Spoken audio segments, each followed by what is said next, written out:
फिर से स्वागत है मेरे चैनल पर। मैं हूं राज। आप देख रहे हैं हाईवे 33। दोस्तों, आज की जो घटना है ये संजय जी का है। संजय जी दिल्ली में रहते हैं और इनके साथ में जो घटना घटी थी उसको बीते कम से कम 8-9 साल गुजर चुके हैं। तो चलते हैं उनकी कहानी में। लेकिन दोस्तों, आपने मेरे चैनल को अभी तक सब्सक्राइब नहीं किया है तो प्लीज़ कर लीजिए। धन्यवाद। दोस्तों, मेरा नाम संजय है। मैं दिल्ली में रहता हूँ। एक मिडिल क्लास फैमिली का बच्चा हूँ मैं। मेरी उम्र उस टाइम करीब 20 या 21 की रही होगी। मेरे घर में वैसे पिताजी तो काम करते थे, लेकिन ऐसा कुछ काम नहीं था कि घर का पूरा खर्चा निकाल सके। गरीबी में हम लोग जूझ रहे थे। मैं बड़ा हो चुका था, पढ़ाई कर रहा था। तभी हमारे पड़ोस के दोस्त वो कहीं पर काम करने जा रहे थे। मैं बोला, भाई कैसा काम है, कहाँ जा रहे हो आप लोग? बोले, भाई हम पार्टी में जाते हैं और वेटर का काम करते हैं। खाना भी हमें मिल जाता है और नगद पैसा ठेकेदार हमें रोज़ दे देता है और आने जाने का किराया भाड़ा भी देता है। तो तुम भी चलो भाई। वो हमें जोर देने लगे, यानी कि भाई मैं अपने परिवार से पूछे बिना तो नहीं जाऊंगा। मैं बोला कि आप लोग थोड़ा रुको, मैं पूछ करके आ रहा हूँ। मैं गया घर में, पापा से ये बात किया, मम्मी से ये बात किया, तो वो लोग मान गए। पैसे की तो खैर जरूरत थी हम लोग के परिवार में। मैं आ गया जी दोस्तों के पास में। तो बोले कि हाँ भाई, क्या रहा संजय, यानी कि ठीक है चलेंगे। तो बोले कि भाई सफ़ेद कोई शर्ट है और काला पैंट हो तो ले लो।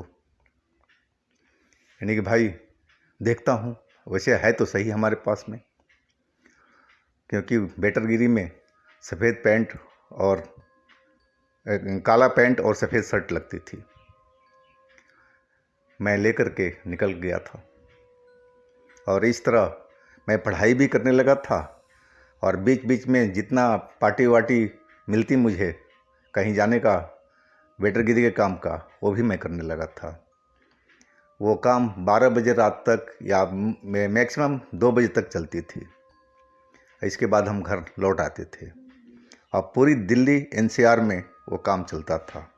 तो कभी कभी तो लेट भी हो जाता था। वैसे ही एक रात को ठेकेदार ने हमें बताया था कि तुम्हें भाई वहाँ जाना है उस जगह पर और बाकी लड़कों को इधर जाना था। उस दिन काम बहुत ज़्यादा था, तो लड़के कई ग्रुप में हमारे मोहल्ले वाले बढ़ चुके थे। मैं सिंगल एक की जगह पर गया था। वहाँ छोटी सी पार्टी थी और एक ही आदमी की जरूरत थी वहाँ पर। तो मुझे ठेकेदार ने उसी जगह पर भेज दिया था। वो पार्टी करीब रात को 1:45 बजे के आसपास ख़त्म हो गई थी। मैं खाना वाना खा करके वहाँ से निकला, तब तक 1 बज चुका था। और वो जो पार्टी वाले मालिक थे वो मुझे अच्छा खासा टिप भी दिए थे। मैं खुश था कि आज मेरी कमाई सही हो गई थी और मैं चल पड़ा बाहर मेन रोड की तरफ कैब पकड़ने के लिए। है कि उस टाइम रात में हम लोग को कैब ही मिलती थी ज़्यादा और सस्ती सवारी थी। उनको भी फ़ायदा हो जाता था ड्राइवरों को, और हम अपनी मंजिल पर आराम से पहुंच जाते थे। मैं वहाँ का स्टैंड पर आया तो एकदम रोड सुन सपाटा पड़ा हुआ था। कोई ट्रैफिक हमें दिखाई नहीं पड़ रही थी और मुझे लग रहा था कि हम शायद गलत रोड पर हैं, इधर कोई कैब मिलेगी कि नहीं मिलेगी। लेकिन अब इंतज़ार तो करना ही था, स्टैंड बना हुआ था तो कोई ना कोई साधन तो ज़रूर मिलना चाहिए था। मैं इंतज़ार करने लगा। तभी एक आध कैब तो आई, लेकिन हमारे मोहल्ले के साइड में नहीं आ रही थी वो। मैं समझ गया कि कैब मिलेगी, जब 1-2 आई है तो और भी आएगी। तब तक 1:30 से ऊपर का टाइम हो चुका था। मैं इंतज़ार कर ही रहा था, तभी मुझे एक सिंगल लाइट वाली कैब दिखाई पड़ी। वो पास में आकर रुकी। उसका एक ही हेडलाइट जल रहा था और देखने में बहुत पुरानी सी कैब लग रही थी। कई जगह पर उसमें डेंट भी पड़ा हुआ दिखाई पड़ रहा था। वो ड्राइवर बोला, हाँ जी भैया, कहाँ जाएंगे आप? मैंने अपने मोहल्ले का नाम बताया। बोला, हाँ हाँ, हम भी उसी साइड में चल रहे हैं, आ जाइए, बैठते हैं। मैं पीछे झांक कर देखा, पीछे एक लड़की बैठी हुई थी पिछली सीट पर। खैर, शहर में तो ये आम बात थी, रात में भी लड़कियां काम करती थी, ऐसी कोई बात ही नहीं थी। ये सब तो आम चीज़ था आजकल। तो मैं झिझकता हुआ तो मैं पीछे की तरफ नहीं गया। मैं ड्राइवर के साइड में बैठने, गेट खोलने लगा। तो ड्राइवर बोला, भैया पीछे बैठिए ना आराम से, पीछे सीट पूरा खाली है। फिर मैं पीछे ही जा कर के उस लड़की के बगल में बैठा। वो लड़की मेरी तरफ देख के मुस्कुराई और घूरी जा रही थी। मुझे उसका घूरना अच्छा नहीं लगा, क्योंकि बहुत अजीब नज़रों से मुझे वो देख रही थी, मुस्कुरा रही थी। यानी कोई बात नहीं, आधा पौन घंटे का रास्ता है, ये अपने घर जाएगी, हम अपने घर जाएंगे, हमें क्या इससे लेना देना है। और तभी मौसम खराब होने लगा। ऐसे लग रहा था कि तेज तेज आंधी हवा चल रही हो, आंधी जैसे आने वाली हो। आसमान में बादल काले काले से दिखाई पड़ने लगे थे और अचानक इतना तेज़ी से मौसम बदल रहा था, मैं आश्चर्य में पड़ गया था कि मैं स्टैंड पे बैठा हुआ था तो पूरा चांद निकला हुआ था, सब कुछ दिखाई पड़ रहा था। लेकिन टैक्सी में बैठते ही ऐसे लगा कि पूरा बाहर का मौसम ही चेंज हो रहा हो। और टैक्सी झटके से ड्राइवर ने चला दिया। वो करीब 25-30 साल का, वो भी नौजवान ही था जो ड्राइवर था। और हम चल पड़े। वो आंधी तूफान जैसे लग रहा था कि अब रुकेगा ही नहीं, इतना तेज तेज हवा आ चुका था। और मुझे डर था कि कहीं ड्राइवर ये ठोक न दे गाड़ी को, ये कि बाहर रोड पर कुछ दिखाई नहीं पड़ रहा था सही ढंग से। और तभी वो लड़की जो थी हमारे बगल में बैठी हुई, वो बिल्कुल मेरे करीब आकर के चिपक गई। मैं एकदम घबरा गया, लेकिन मैडम आप उधर बैठिए ना, उधर खाली जगह बहुत है, आप मेरे करीब क्यों आ रही है? वो मेरे बगल से हटी नहीं। मैं देख रहा था, मुझे देख करके और भी मुस्कुरा रही थी। और मैं ड्राइवर को तरफ देखा कि उससे बोलूं, भाई क्या ये तुम्हारी गाड़ी में क्या हो रहा है? लेकिन ड्राइवर तो पूरी उसकी गर्दन ही घूम गई मेरी तरफ में। और मैं वो गर्दन घूमते हुए देख मैं एकदम डर के मारे चीख पड़ा था। ऐसे लगा कि मैं अभी जस्ट बेहोशी हो जाऊंगा, ऐसा झटका मुझे लगा था। क्योंकि वो तो पूरा गर्दन ही उसका 360 डिग्री में ऐसे घूम गया था। मैं एकदम कांप रहा था, डर से हिल रहा था, मेरे मुंह से आवाज़ नहीं निकल पा रही थी। और ड्राइवर मेरी तरफ देख के मुस्कुरा रहा था और उसकी गाड़ी आगे की तरफ चल रही थी और वो पीछे मेरी तरफ देख रहा है। मैं समझ गया कि मैं कोई बड़े मायाजाल में, फरेब में फंस चुका हूँ और ये गाड़ी और ये लोग सब एक मायाजाल के शिकारी हैं। ये कोई भूत प्रेत हैं, चुड़ैल हैं, ऐसे मुझे लग रहा था कि मैं किसी बहुत बड़े खतरे में पड़ चुका हूँ। वो लड़की मेरे से चिपटती जा रही थी। ऐसे लगा कि जैसे मेरे वो शरीर के अंदर घुस जाएगी, इतनी ज़ोर ज़ोर से मेरे को दबाई जा रही थी। मुझे अपने शरीर में एक अजीब सी करंट जैसा महसूस हो रहा था।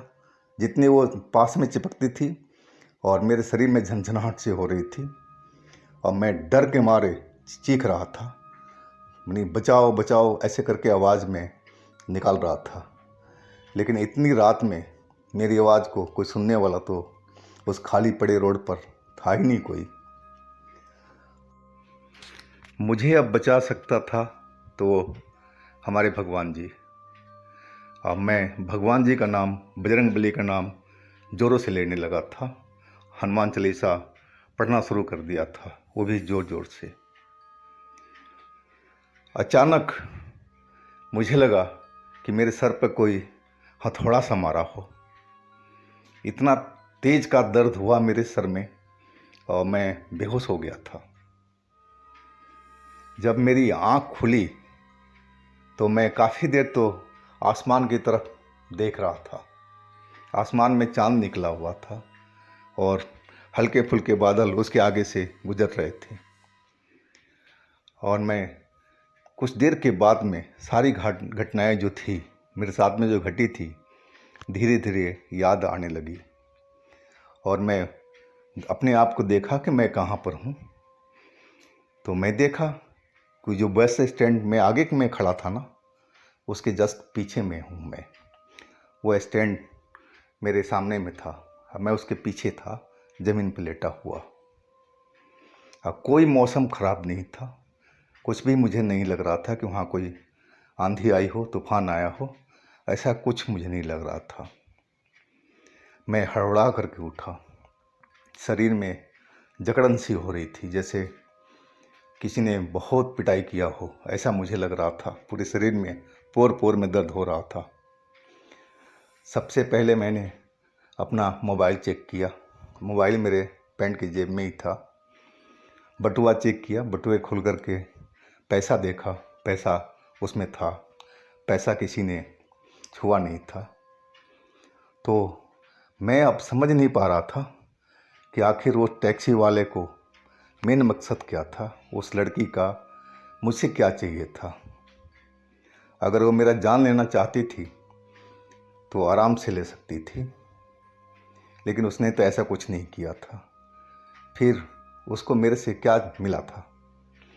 मैं बहुत उलझन में था और डर तो बहुत लग रहा था। अभी भी रोड बिल्कुल सुना सुना पड़ा था, लेकिन टाइम 2:30 बज चुका था।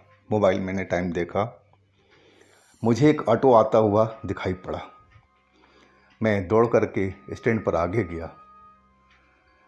मैं ऑटो वाला का हाथ दिया, वो रोका, बोला हाँ भैया।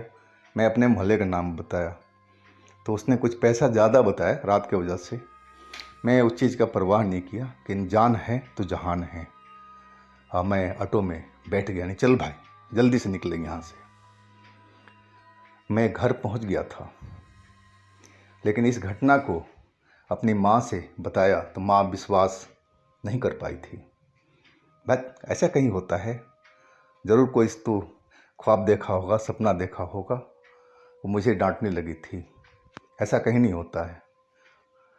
मैं इस बात को अपने पिताजी से बताया था, लेकिन वो गंभीर थे। वो सीधा बोल दिए थे कि तुम्हें अकेले रात में कहीं जाने की ज़रूरत नहीं है। माँ विश्वास नहीं कर पा रही थी, लेकिन पिताजी मेरा दर्द को समझ गए थे। और घर के हालत जैसी थी उसमें मुझे काम तो करना ही था। लेकिन मैं 2-3 दिन तक उस घटना के बाद मैं काम पर नहीं जा सका था। दोस्त रोज़ आ रहे थे, मैं बहाना बना देता था कि आज मेरी तबीयत ठीक नहीं है, ऐसे है। लेकिन मैं कब तक बैठता। पैसे की तो हमारी ज़रूरत थी, हमारे घर वालों की ज़रूरत थी। लेकिन मैं अब सोच समझ लिया था कि मैं काम करूँगा, जाऊँगा ज़रूर, लेकिन अकेले नहीं जाऊँगा। कोई ना कोई मेरे साथ में होगा तभी मैं जाऊँगा। अब मैं अपने दोस्तों से सारी बात को बता दिया था। वो मेरी बात भी सुन कर के और मजाक बना लिए थे। वो हंस रहे थे। यानी भाई हंस लो, जब तुम्हारे पर आएगा ना तब तुम्हें पता लगेगा कि भूत प्रेत क्या होता है। तो दोस्तों, ये थी संजय की कहानी। अगर आपके पास भी कोई अपनी स्टोरी है, कोई आप बीती है, कोई घटना है, तो हमें इंस्टाग्राम पर या व्हाट्सएप नंबर पर शेयर कीजिएगा। मैं आपका कहानी को ज़रूर बनाऊंगा। हमारे चैनल को सब्सक्राइब कीजिएगा, लाइक कीजिएगा, शेयर कीजिएगा। और साथ में चल रहा हमारा नया चैनल हाईवे नाइट पर ज़रूर विजिट कीजिएगा। लिंक मैं नीचे दे रखा हूँ, उसमें बहुत अच्छी अच्छी कहानी रोज़ आ रही है। फिर हम कल मिलते हैं एक नई कहानी के साथ में। आप लोग अपना बहुत बहुत ख्याल रखिएगा।